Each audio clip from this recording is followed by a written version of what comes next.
Hello, I'm Yvette Torres. Welcome to another edition of The Road to Recovery. Today we'll be talking about the language that we use on issues related to addiction and recovery. Joining us in our panel today are Daphne Bell, Director of Communications, Treatment Alternatives for Safe Communities, Task Incorporated, Chicago, Illinois. Dr. John Kelly, Associate Professor in Psychiatry, Massachusetts General Hospital, Harvard Medical School, Boston, Massachusetts. Laureen McNeil, Director, Bureau of Recovery Services, New York State Office of Alcoholism and Substance Abuse Services, New York, New York. Carlos Hardy, Director of Public Affairs, Baltimore Substance Abuse Systems Incorporated, Baltimore, Maryland. John, what role does language play in forming public opinion on addiction and mental health issues? I think language plays a critical role in the way that, after all, it conveys the meaning of what we're trying to express.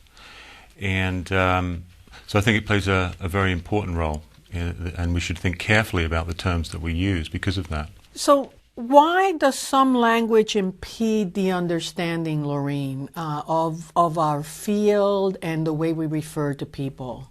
Well, I think particularly now that we have this new recovery framework, people are holding on to the old language. And the new language really holds the fullness of the framework. It really shows the validity of the framework. It shows the reality of recovery. And so the fact that people are holding on to that old language is really impeding us from moving forward into this new framework. And Daphne, what are we talking about in terms of the old language, the new language, and the transition that we're trying to create? Old language is using phrases like addict, junkie, user, substance abuser, calling people by, rather than calling people people, then we're using terms that define them by an action. And that is inappropriate. New language refers to a person, a John, a Laureen, a Carlos, Daphne. We are people first and foremost, and we may be people with histories of substance use disorders or whatever term that we choose to use, how we choose to call ourselves. But the old language talks about a person in association with the illness. The new language is the person. The illness or a value-laden opinion about that person and not even referring to that person. Thank you, yes. The old language is more judgmental.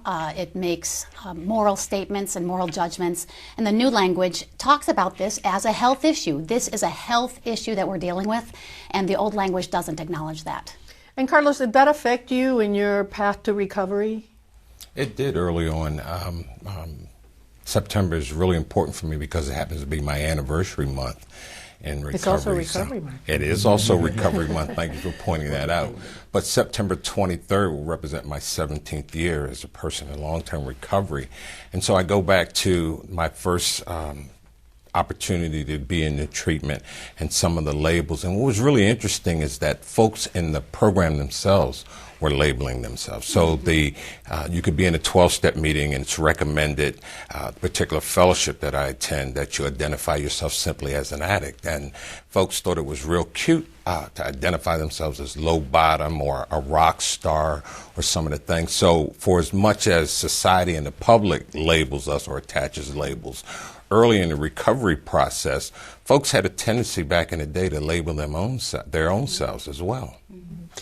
And John, therein lies the conundrum, I think. The notion of the mutual support process does promote and sustain a certain type of language that would tend to perpetuate, I believe, the very labels that we're trying to overcome. Is that correct? I think so, because these terms are so embedded in our culture and our psyche that it takes a long time for them to change.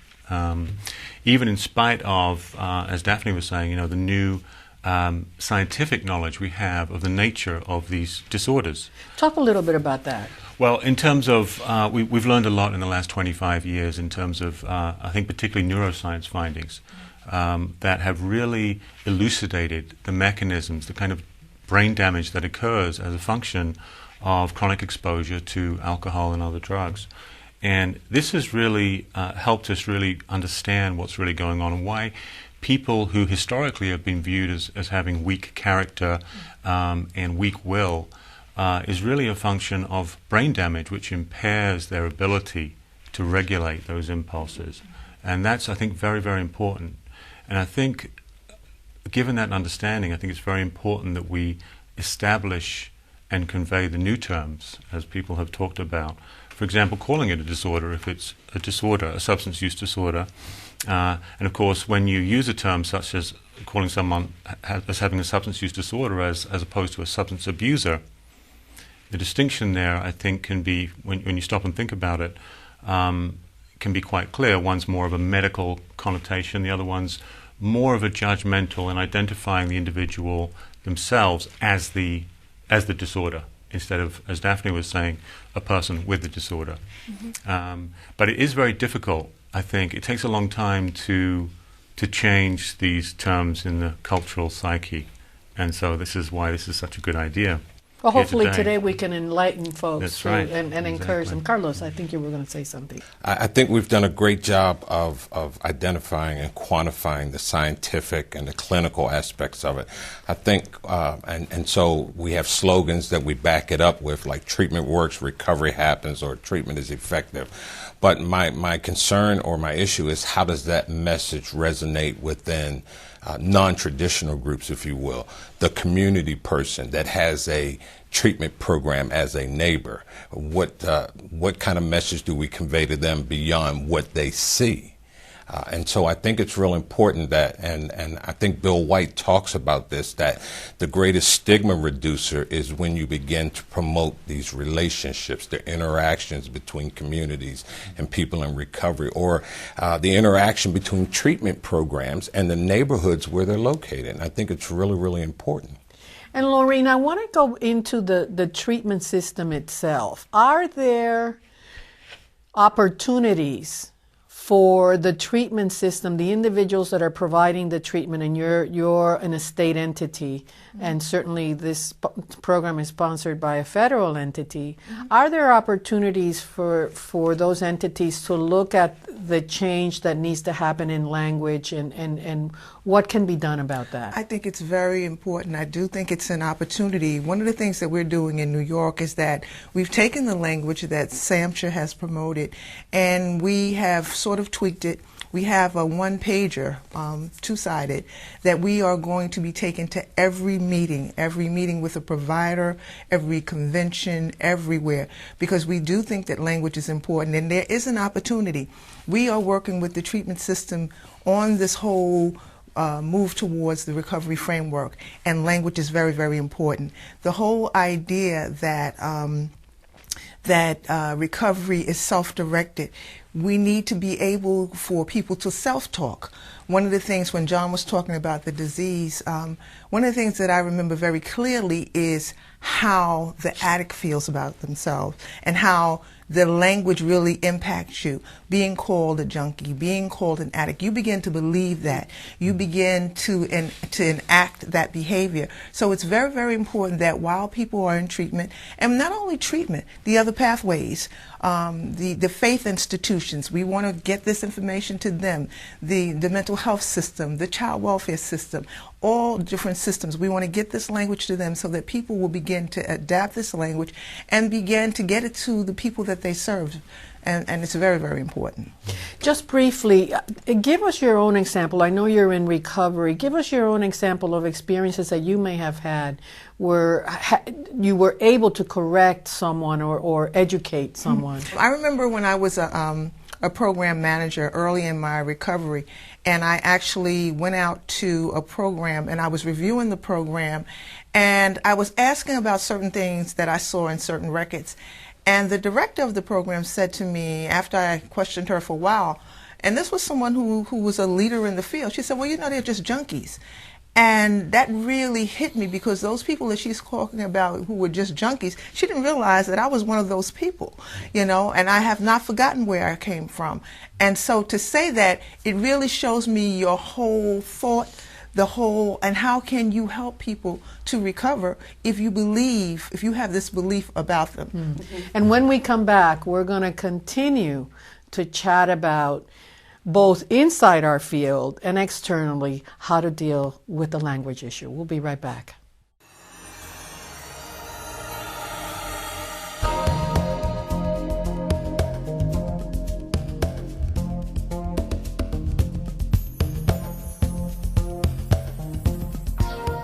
Language plays a critical role, like the media, when we are talking about media, when we're talking about images, when we're talking about an individual's sense of shame or guilt or expectation. Language used by those around them, or even language that they use themselves, about themselves, can affect their willingness to pursue a recovery, to pursue rehabilitation. We, on one hand, want to offer hope. On the other hand, we want to stress that being in the throes of your addiction is not a good experience, without casting aspersions on the character of the person who has the problem.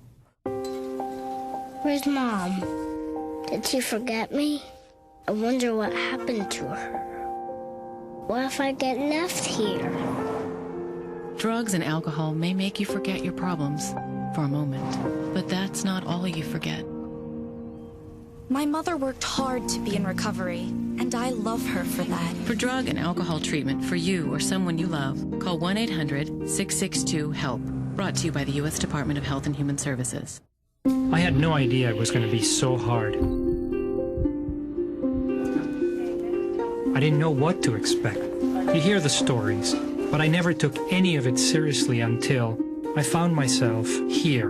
And then I realized I was going to have to work hard for my recovery. If you or someone you know has a drug or alcohol problem, you are not alone. Call 1-800-662-HELP. Recovery was the hardest job I ever had, and the most important. Brought to you by the U.S. Department of Health and Human Services.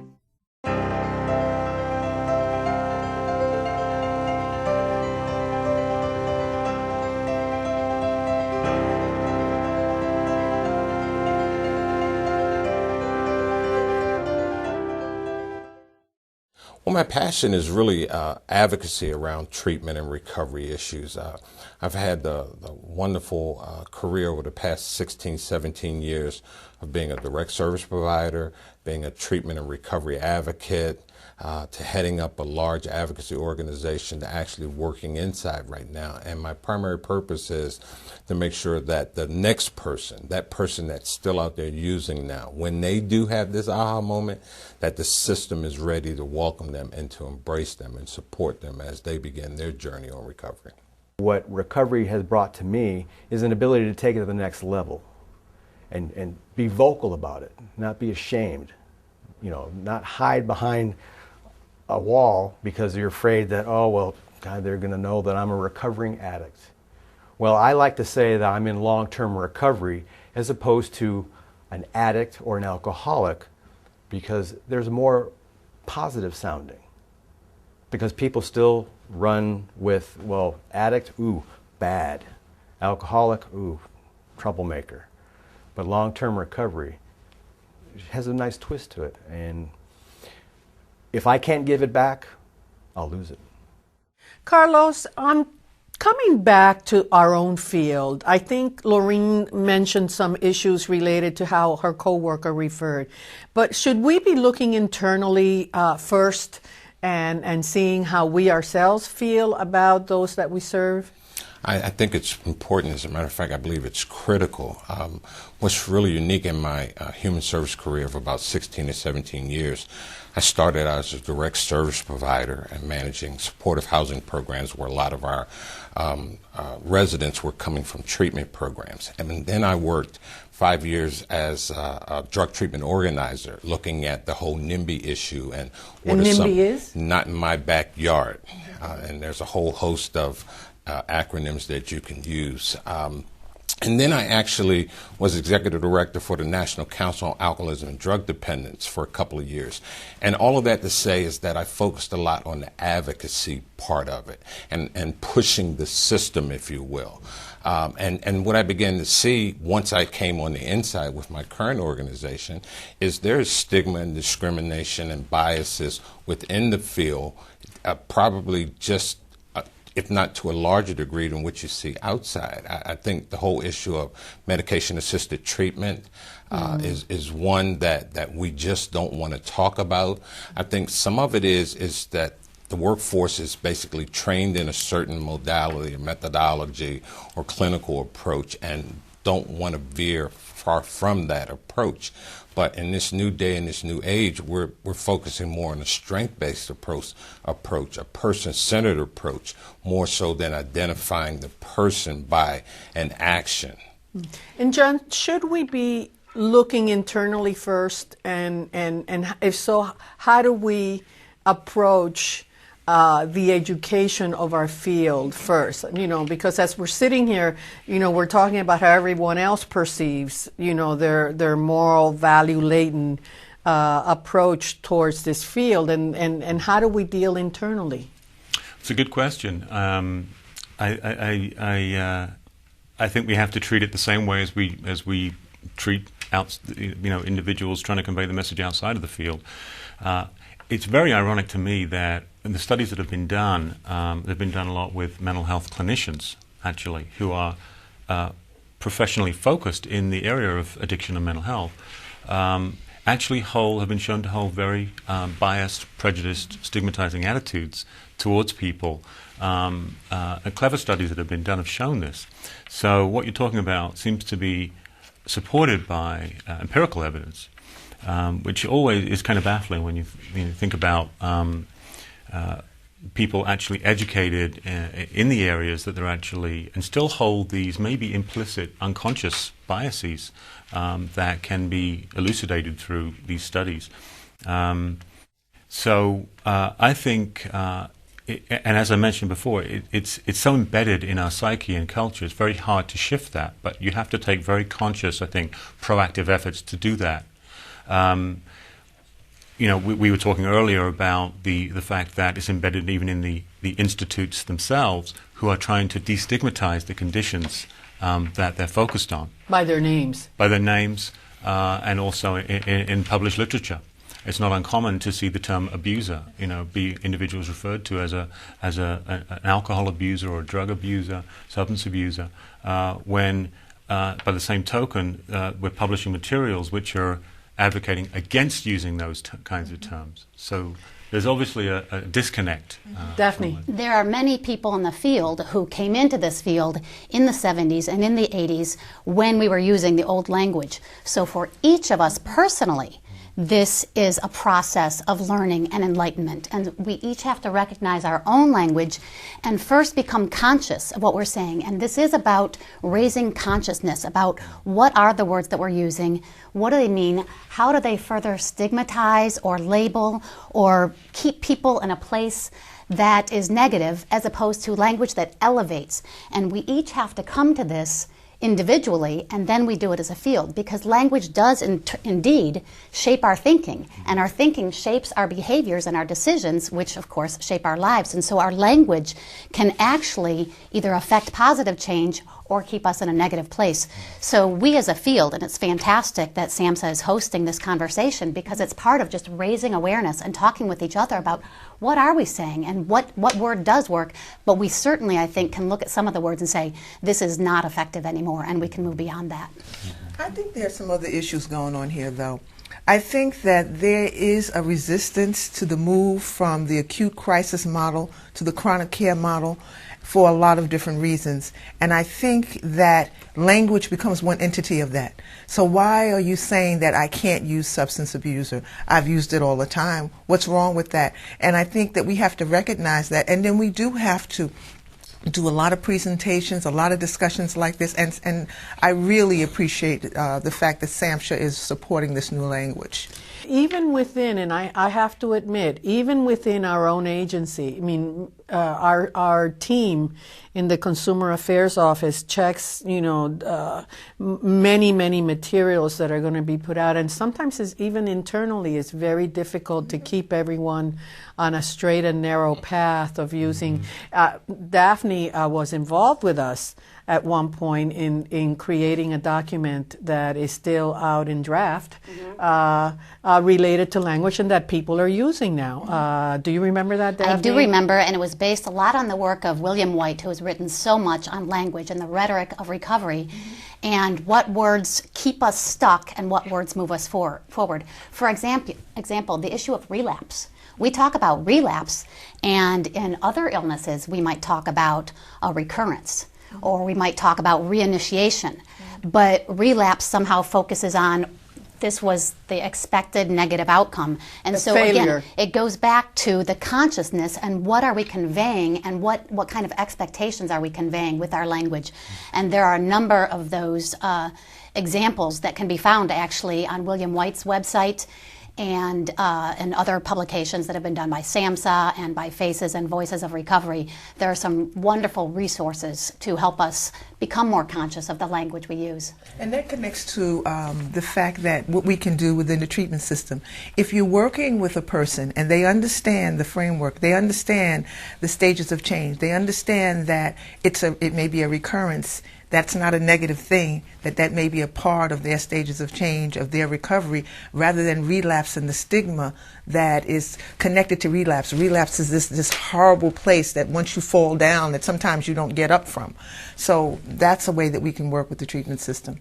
I also think that we're presenting really a moving target, if you will. It's probably what you would call the flavor of the month syndrome, and that also language is open to interpretation. Like prevention to somebody in the field would probably mean something that's an evidence-based practice, but if you talk to a community person, prevention would be keeping the recreation center open for hours. We talk of things like paradigm shift or transformation, and all of these terms we use. So we have co-occurring, we have substance use disorder, we have substance abuser, we have chronic illness, we have disorder, and I think it's confusing. It's confusing to the field itself, and sometimes we fall into this trap where we think language is interchangeable, and I think it causes more harm than good. You've hit on something that I have observed over the last 13 years that I've been at SAMHSA.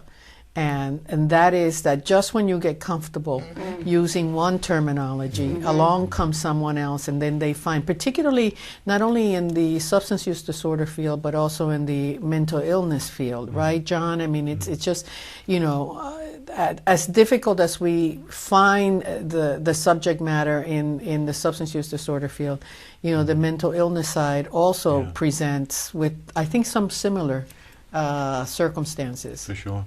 When you think about other disorders, for example, the disorder comes to mind quickly when, as a first cousin of substance use disorder, are eating disorders. Now, when you talk about eating disorders, we always, invariably, people use the term inside, outside of the field. They refer to it as an eating disorder, not as food abuse, and don't refer to them as food abusers. And that has grown up just in a very consistent fashion. It's always been eating disorder as far as I can remember. It's never been anything else. And I've never heard the term food abuser. So there are models for this kind of terminology which seem to be palatable, acceptable to most people when you're talking about food. But when it comes to substances, of course, we have this abuser term somehow has gotten into our language and culture and becomes very difficult to shift. And if I could just mention how this may be actually unconscious and the effects of it may be unconscious, is that we did a study where we randomly assigned the term abuser, substance abuser, and substance use disorder. So we had those two terms. And these were mental health practitioners. Many of them were doctoral level. Over 500 clinicians doing this study. And they had a vignette which described someone with a substance-related problem, and the vignettes were identical except for the term used. So half the subjects got the vignette describing the individual as a substance abuser, and half of them got the individual described as having a substance use disorder. And then they were asked, a number of questions about whether they perceive this person needed treatment versus should be punished, whether they had sympathy for the person, whether they were able to control their problem, so this kind of issue of self-regulation, whether they thought they were personally to blame for the problem that they had. And those who were assigned the substance abuser condition were more likely to have more punitive attitudes than those who had the substance use disorder condition. And these were doctoral level, mostly doctoral level mental health clinicians. So it may be that even unconsciously it triggers a bias that people aren't even aware of. I think this is very important because even though we may use the term ourselves thinking, well, I don't mean it like that, I mean it like this, I mean it in a more general sense, and I certainly don't mean it in a stigmatizing way, but what can be conveyed and picked up unconsciously perhaps is that it does elicit these more punitive attitudes towards these individuals. And when we come back, we're going to continue to chat about that. And I think we need to get into a dialogue about how we can change this. We'll be right back.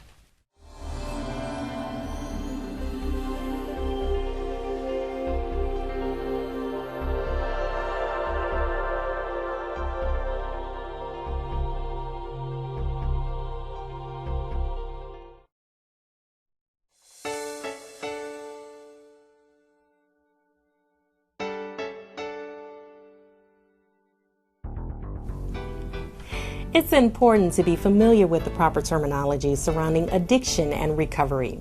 One of the terms you'll want to be familiar with is discrimination. Discrimination is treating someone less favorably than someone else because he or she has, once had, or is regarded as having a disability. For more information on this and other recovery jargon, visit the Recovery Month website. People who suffer from drug or alcohol addiction sometimes say hurtful things. They drive the people who love them most away. If you know someone who suffers from drug or alcohol addiction, listen. Try to hear what they are really saying. Know that there is hope and help them find their voice again. For drug or alcohol treatment referral for you or someone you know, call 1-800-662-HELP. Brought to you by the U.S. Department of Health and Human Services. They tell me I was there, but I don't remember. I don't know where I really was. I do not know what I had for breakfast. I do not know who won the game. I don't recognize this man. If you or someone you know is struggling with a drug or alcohol problem, there is a solution. Recovery. Call 1-800-662-HELP for information and for hope. Through treatment, my life's a whole lot brighter now. Brought to you by the U.S. Department of Health and Human Services.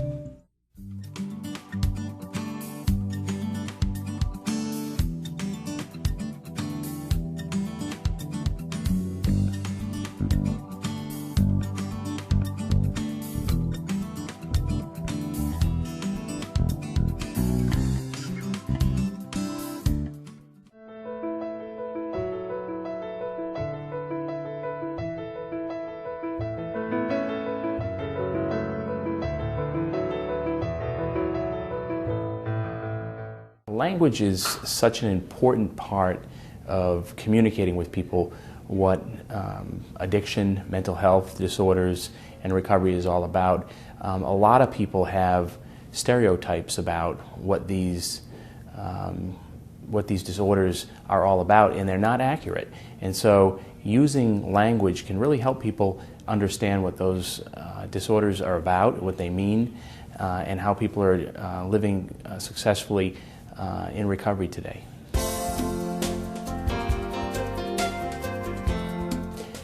Our Stories Have Power was a training that was developed by Faces and Voices of Recovery in conjunction with funding from SAMHSA. People in the recovery community have been looking for a long time for language that they can use to really describe what it is that they've been through and what it is that they're trying to advocate for. So Faces and Voices of Recovery has used the training as an opportunity to create a video, a DVD, that can be sent around the country, can be put on the internet, can really be used in trainings and in workshops around the country so that more people have the terminology that's necessary to communicate our message to the broadest possible audience. There are three major sections of the DVD. The first is a 90-minute training video, which takes you through Faces and Voices of Recovery's media and message training, the actual core training itself. The second part of the DVD is a section called Keys to Successful Interviews. That section really is helpful for people who are going to be going into an interview situation and they need to brush up on some basic skills. And then the third section of the DVD contains all the materials, the PowerPoint materials, our message training, our tips on successful media interviews that folks can use to further their skills as they go along through this training. You have recently gotten involved with Faces and Voices of Recovery, Laura. Tell me why you got involved with Faces and Voices of Recovery and what brought you to this work? I am so thrilled to be part of this organization. I'm really proud to be part of it. They have a message that is very near and dear to my heart, which is sharing the message of hope and recovery to having a new way of life. I took away from the messaging training that I attended last fall that there are the right words to use and not so good words to use. For example, we want to talk about recovery. We don't want to talk about addiction. Addiction is where people are stuck in the problem. Recovery is where people get into the solution, and that's what it's all about, giving people hope and healing and a new way of life. Some of the main questions that we receive is, what kind of training is this? You know, and when you say media message training, that means that if the media put a microphone and camera to my face and say, Joe, I heard that you used drugs and alcohol before, and who are you? And how do I respond to the media, and how do I respond to where the community and the public can know that the benefits of long-term recovery? I think the main message there is that people in long-term recovery can move on to advocate for people with addictions and people to also get long-term recovery like they did. The message is real clear that the benefits of recovery, it works. And that's a reality for many people that's in recovery today. Laureen, you wanted to Yeah, I really want to comment on something that Carlos said and connected to what John was saying. Carlos talked about the confusion around the language, and John talked about the research that really showed how using strength-based language, how it impacts the person. And I think that there is this flavor of the day language. I mean, chemical dependency, it's always something different. But I think there's an opportunity here for us to really show the leadership, because I think the difference is that this language that we want to promote is actually something that's going to help people. It is the right thing to do. So I think rather than it being this floating flavor of the day, that we actually have to take the leadership and make sure that people are using language that is going to promote this culture of recovery. But particularly now, I think with the healthcare reform, Daphne, do we have an opportunity here in order to really turn things around? We have a huge opportunity here. The country is talking about healthcare reform. The country is talking about health, and this is time to take this issue out of the crime pages and into the health pages. This is a health issue, and when we begin to understand that fundamentally in our own hearts, from academia to clinicians to the folks working in our prisons and jails, to understand that we are talking about individual health. This is a gigantic opportunity, and it's a wonderful opportunity, because this changes the way people see themselves. A lot of people who have suffered with addiction suffer from just horrible feelings of inadequacy, shame, isolation, and so forth. And when you learn that this is actually something that you have an ability to begin to treat, that other people have overcome themselves, that this is about health, and when you can move from saying, I feel sick, to I feel well, as opposed to going from I feel, I'm a bad person to a good person. We're talking about moving from sickness to health. So yeah, it's a great opportunity. And I'd like to mirror Daphne's comments. I'm really, really excited about national health care reform, but I also feel that it's wrought with pitfalls, because I believe we're going to interject a whole new set of language into the conversation, if you will. Did a lot of organizing around the Parity Act and making sure that substance abuse was included included in the language in the Substance Wellstone. abuse? Yes, because it was the Wellstone Mental Health Substance Paradigm. abuse? Am I hearing substance Yes, abuse? ma'am. Yes, ma'am. Yes, ma'am. And you know, Daphne has quoted Bill White quite a bit, and he is truly a prolific writer, and agree with the title that folks have given him, the Dean of Recovery. But he was saying there are three ways to deal with social stigma, if you will.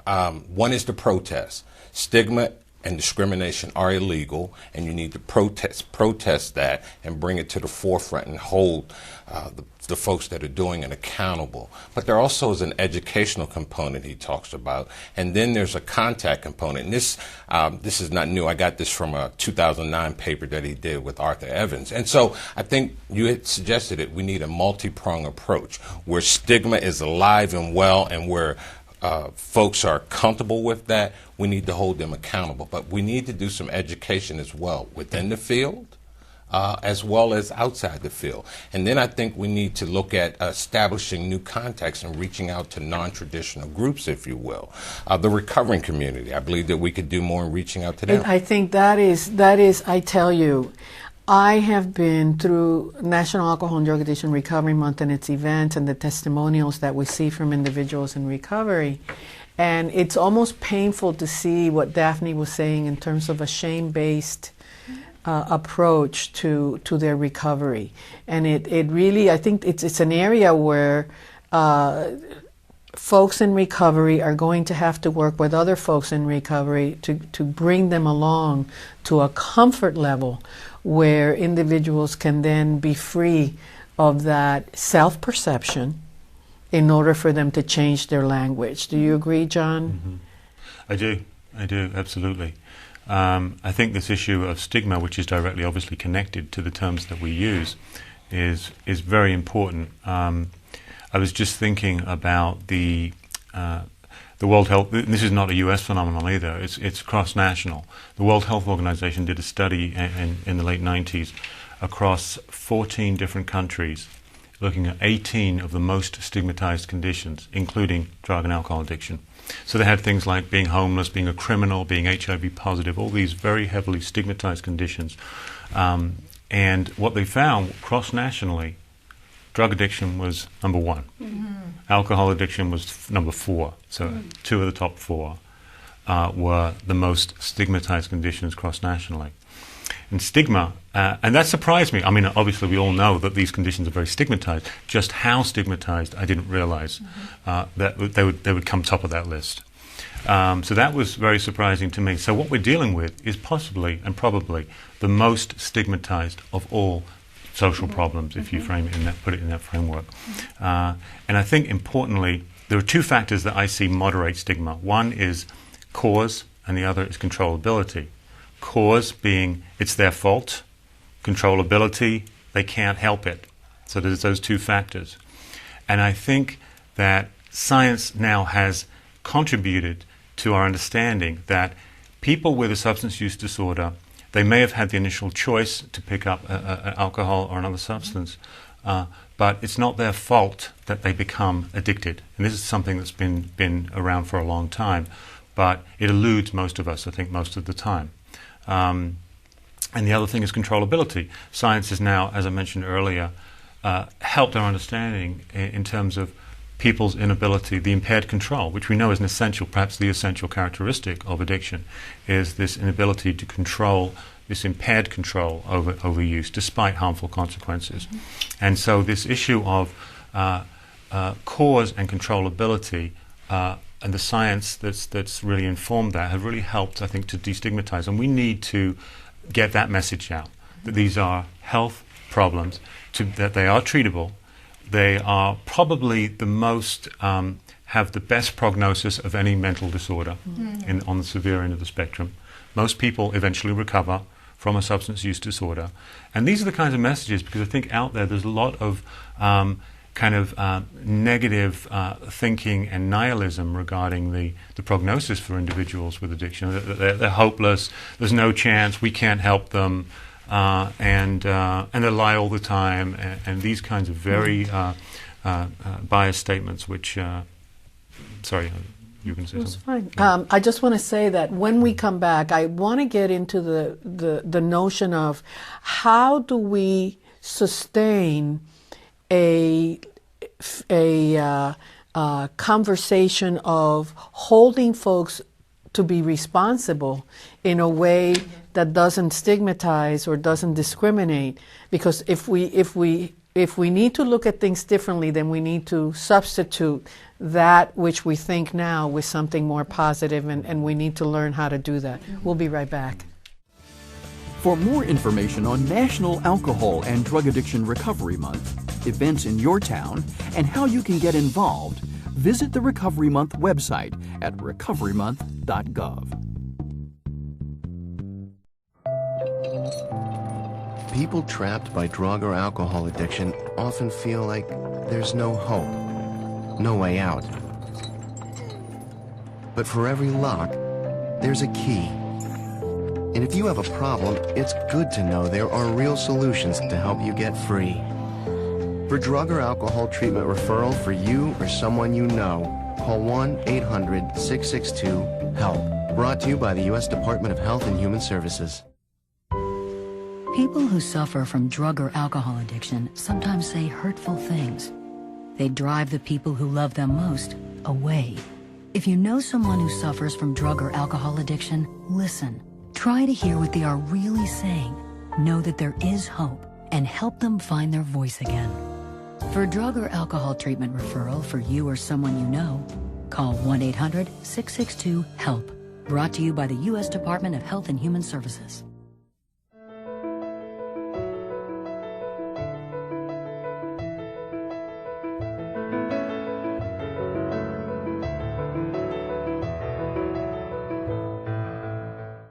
Hi, I'm Michelle Monroe with the Road to Recovery, and we're here today in Maryland getting some opinions on what people think about different languages used in the substance abuse and mental health arena. If I said that somebody had a drug and alcohol addiction, what would you think that means? I think the person has a certainly a health issue problem that needs to be attended to. I would think of people struggling in difficult circumstances with certain underlying issues that lead them to feel that they need to use those things as an outlet. I think of an illness. I think of a sickness that's hard to overcome. And I think that the person needs support, as much support as possible. I think about people who need help, and they need to find help as soon as possible.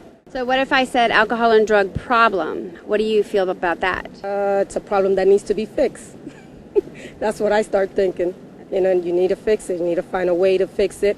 If there needs to be out there more programs for these people, more resources where they can get to as soon as possible, you know, where they can speak their languages, because alcohol doesn't have any color or any face, any language. It comes in it can be anybody. And then problem sounds like you can deal with it if you seek for help. Then addiction sounds more like you are in serious problem. I think it's the same thing. I mean, I think that if you have an addiction, you have a problem. You know, if you have a problem, you could possibly have an addiction. So the same thing goes. You know, they need help, they have an illness, and they need support. If I told you I was in recovery, what does recovery mean to you? I think you're really trying to get back on the right track, and I would certainly pray for you and hope that you could stay there and get better, because recovery is very difficult. First of all, you have to admit that you need the recovery, and then when you recover, it's a long process. I think when a person says that they are in recovery and they are trying to get over their addiction, one must give them a chance and believe them. Recovery to me is a first step. Just because you're in recovery, that doesn't mean that you're going to be recovered completely. But it's the first step for you to get to where you need to get, to be able to say, I used to be that.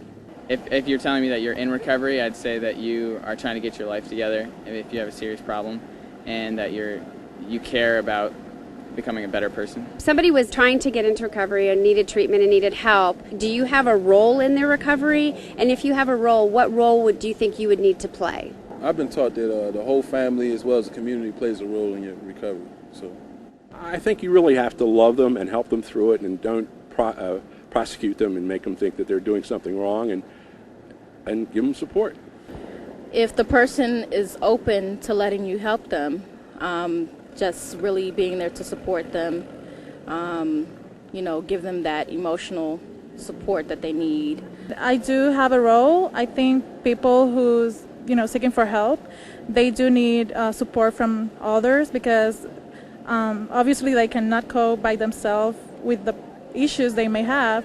So I guess my role will be like just be there and supportive and try to be a friend and understand what they are going through.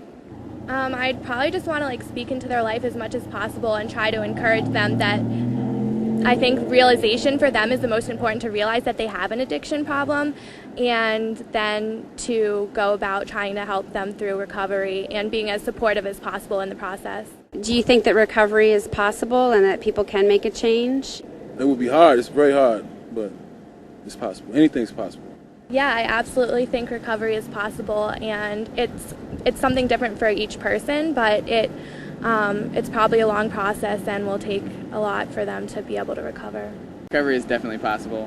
Where there's a will, there's a way. So everybody who really wants to recover, I believe they can recover, but they just have to really try. Yeah, I think you can recover. I think a lot of it depends on environment. You got to get away from what you're doing, and if you want to do it, you can. So Daphne, how do we change the paradigm? How do we begin to use positive language, person-centered, people-first type of language? We begin by being conscious of the words that we're using, and there are a number of words and papers and reports and so forth out there that promote words like health and recovery and person-centered and mutual support and so forth. And so there's a model that talks about going from unconscious incompetence at something where you do something and it's not what you want to do, but you're not even aware of it, to conscious incompetence where you begin to be aware that these aren't the terms I want to use, to conscious competence, and we're starting to be more aware of the terminology we're using, to unconscious competence. And I think that's what we want to do as a field, is move to a point where we're automatically speaking in positive, person-centered, health-centered approaches. You two folks are in recovery. Now, there are going to be folks out there that are going to say, all right, based on what John was saying, how do you then hold a person responsible for their need to keep themselves in the straight and narrow, even though they may have had a recurring need for treatment? How do we then begin to reshape that to still not be offensive, but to get a point across? Well, I really, connected to what you're saying, I really want to comment on what Daphne was saying.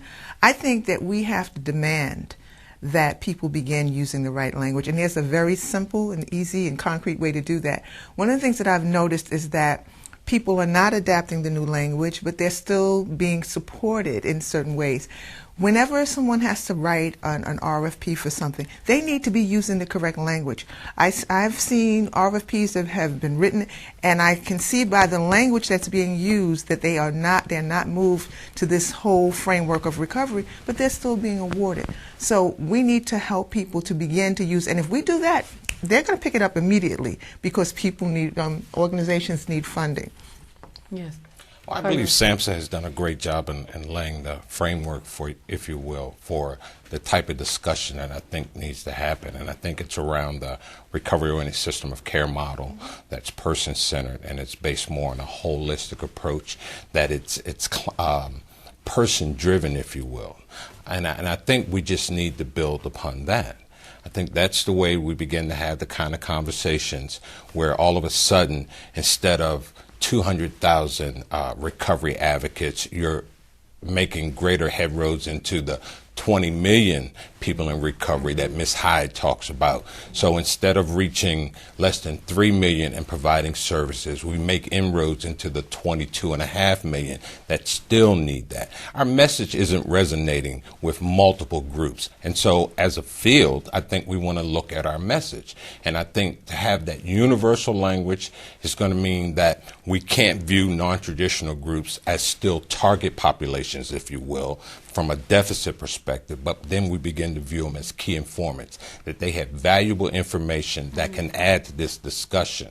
And until we begin to do that, it's our whole efforts are going to be based around self-serving. We need this particular language to protect our funding stream. We need this particular language to add value to the work that we do, versus our primary purpose is to provide the services and the help for people that are struggling with substance abuse or addiction and any of the other issues that they present to us with.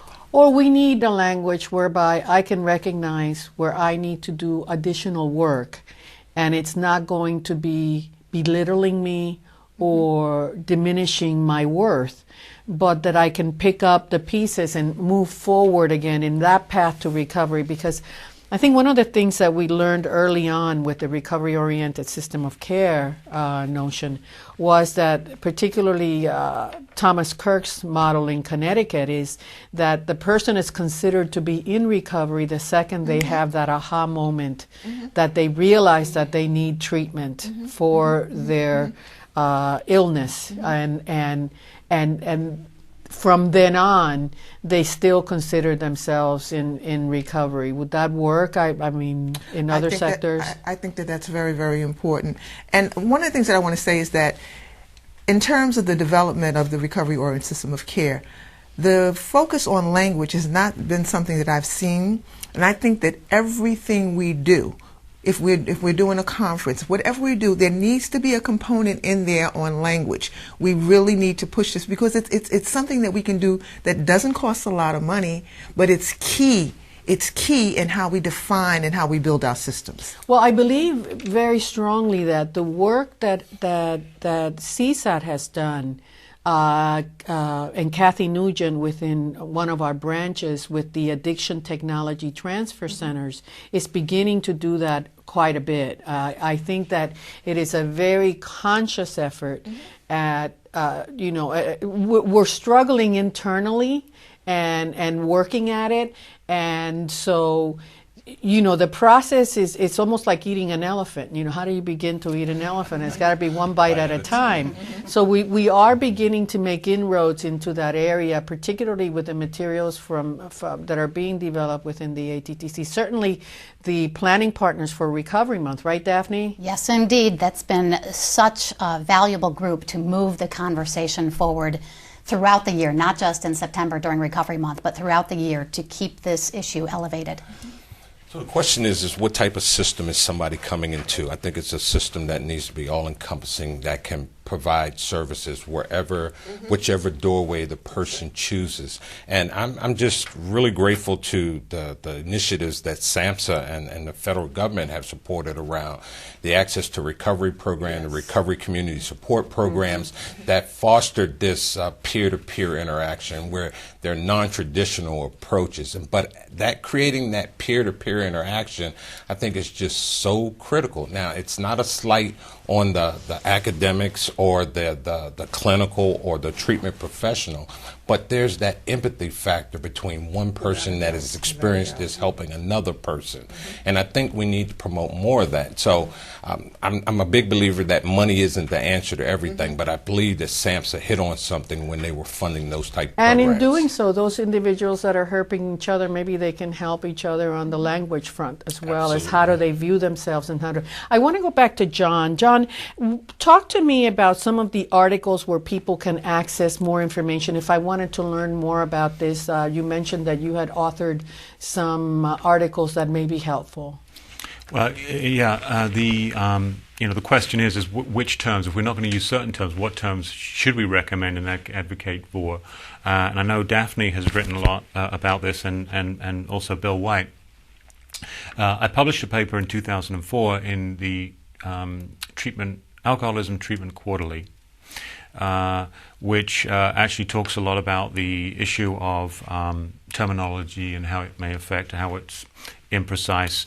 For example, we use the term abuse generically, but also it's a diagnostic label. It's actually a DSM diagnostic label, which creates a lot of confusion when you see it written. Are they referring to the more generic issue, regarding the whole range of problems, versus a particular diagnosis, okay, that has a specific meaning? So it's imprecisely used, and this is a problem, of course, in communication. So one of the things that I think we need to have a term that describes these problems generically. And the Institute of Medicine has tried to deal with that, have they not? Yes, and the World Health Organization too. So in the 1970s, they were advocating against using the term abuse, even though the American Psychiatric Association adopted that term, which is unfortunate because then that gives rise to the term abuser naturally. And that was the warning, actually, back in the 70s. It was saying this is what's going to happen, is that you're going to generate this term by using that term. So what do we replace that with? So there are a couple of things that I see, and I wrote about in that paper and papers since then, is to use, for example, if someone has a diagnosable substance use disorder, to use that term, substance use disorder. If we're talking about it generically, we might refer to individuals with a substance-related problem or substance-related condition. Another term in other countries that have been used is substance misuse. So the misuse of a particular drug or alcohol. And so these are three terms: substance-related problem or substance-related condition. Again, person first. It's an individual with a substance-related problem or substance-related condition.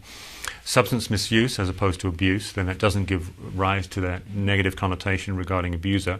And then substance use disorder. As I mentioned before, eating disorders, no problem. Everybody refers to them as eating disorders, not as food abusers. And I think we should do the same with substance use disorders.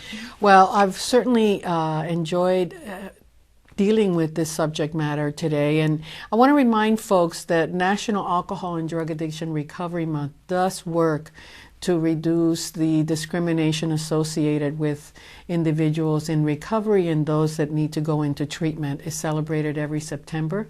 We certainly hope that you have learned that during this month, we not only have to use the right language, but we have to embrace the whole concept of support for those in recovery and those who need treatment and their families within their community. So I want to thank you for being here. It's been a terrific show. Thank you.